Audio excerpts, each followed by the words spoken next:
மதுரையில் தவழும் மாற்றுத்திறனாளிகள் பயணிப்பதற்கான பிரத்யேக சிறப்பு பேருந்துகளின் சேவை தொடங்கப்பட்ட நிலையில் பேருந்தின் படிக்கட்டுகள் தரமின்றி இருப்பதாக புகார் எழுந்திருக்கிறது. முதலில் இந்த காட்சிகளை பார்க்கலாம். பயன்படுத்தியதே இல்லையா? சரி, அப்ப ஏறுறவங்கள ஏத்திட்டு போயிருங்க. நான் சொல்லுவேன், கண்ணாடி விழுந்து உடஞ்சி சட்டை பேண்ட் பாக்கெட் வைங்க.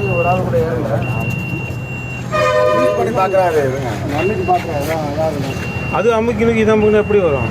அப்போ கூட சொல்லிட்டு பண்ணும்ல அவரு. வாங்க, நீங்கள் வாங்க, எடுக்கலையா பின்னாடி பஸ் நோட் பண்ணுங்க, நான் கம்ப்ளைண்ட் பண்ணுறேன். இந்த பஸ்ஸில் வந்து ரேம்ப் லோ ஃப்ளோர் பஸ், இது ரேம்ப் வந்து ஓப்பனே ஆகலை. ரேம்ப் ஓப்பன் பண்ணுறதுக்கு கண்டக்டருக்கு தெரியல. இந்த பஸ் நம்பர் வந்து TN58N 2836. இது குறித்த விவரங்களை முடிய செய்தியாளர் பாலமுருகன் வழங்க நாம் கேட்கலாம். பாலமுருகன், விவரங்கள்.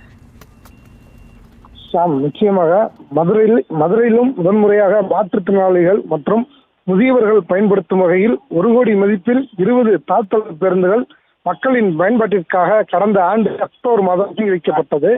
இந்த பேருந்துகளில் தவழும் மாற்றுத்திறனாளிகள் வீல் சேருடன் ஏறி பயணிக்கும் வகையில் சாய்வு பலகை வசதி, படியின் உயரத்தை குறைக்கும் வசதி, பேருந்துக்குள் வீல் சேர் நகராமல் இருப்பதற்கான சிறப்பு அம்சங்கள் இருப்பதோடு தவழும் மாற்றுத்திறனாளிகள் அமர்வதற்காக 12 இருக்கைகள் தனியாக ஒதுக்கப்பட்டிருக்கிறது.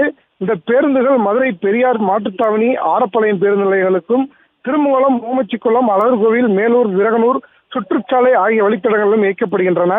இந்த பேருந்துகள் சேவை தொடக்கி வைத்த போது தவழும் மாற்றுத்திறனாளிகளுக்கும் முதியவர்களுக்கும் பயன்படுத்தும் வகையில் பேருந்து இயக்கப்படுவதாக அறிவிக்கப்பட்டது.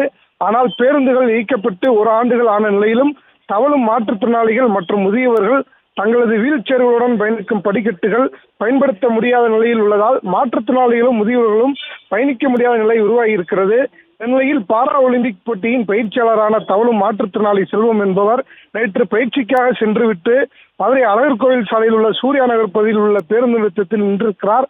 அப்போது அழகர்கோவில் பகுதியில் இருந்த பெரியார் பேருந்து நிலையம் நோக்கி சென்ற 3 தாழ்த்தள பேருந்துகளை நிறுத்திய போதும் இரண்டு பேருந்துகள் நிற்காமல் சென்றிருக்கிறது.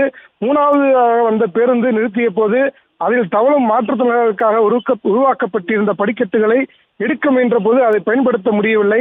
அப்போது செல்வத்துடன் வந்த நபர் படிக்கட்டுகளை பயன்படுத்த முயன்ற போது நடத்துனருக்கு அதனை எப்படி பயன்படுத்த வேண்டும் என்றே தெரியவில்லை. அதே நேரத்தில் அடுத்த பஸ்ல வாங்க என கூறி ஓட்டுநர் அவசரமாக கிளம்பிவிட்டார். பின்னர் பேருந்தில் மாற்றுத்திறனாளியை ஏற்றாமலே சென்றிருக்கிறார்கள்.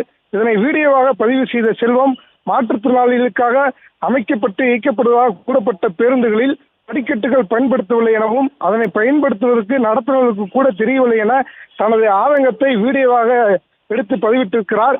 இதனையடுத்து 4வது வந்த பேருந்தை மாற்றுத்திறனாளி செல்வம் நிறுத்திய போது படிக்கட்டுகள் வேலை செய்யாத நிலையில் நடத்துனர் கீழே இறங்கி சென்று அருகில் உள்ள கடை ஒன்றில் இரும்பு கம்பியை வாங்கி வந்து படிக்கட்டை சரி செய்து மாற்றுத்திறனாளி செல்வத்தை பேருந்தில் ஏற்றி புறப்பட்டு சென்றிருக்கிறார்கள்.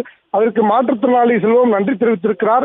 மாற்றுத்திறனாளிக்கான இயக்கப்பட்டிருக்கக்கூடிய சிறப்பு பேருந்துகளில் கடந்த மார்ச் மாதத்திற்கு பின்பாக எந்த மாற்றுத்திறனாளிகளும் பயன்படுத்தவில்லை எனவும் மாற்றுத்திறனாளிக்காக உருவாக்கப்பட்ட பேருந்துகளில் அதற்கான படிக்கட்டுகளை அப்போது பயன்படுத்தும் வகையில் அமைத்தால்தான் மாற்றுத்திறனாளிகளும் முதியவர்களும் பயன்படுத்த முடியும் என்று கூறியிருக்கிறார். விரிவான விவரங்களுக்கு நன்றி பாலமுருகன்.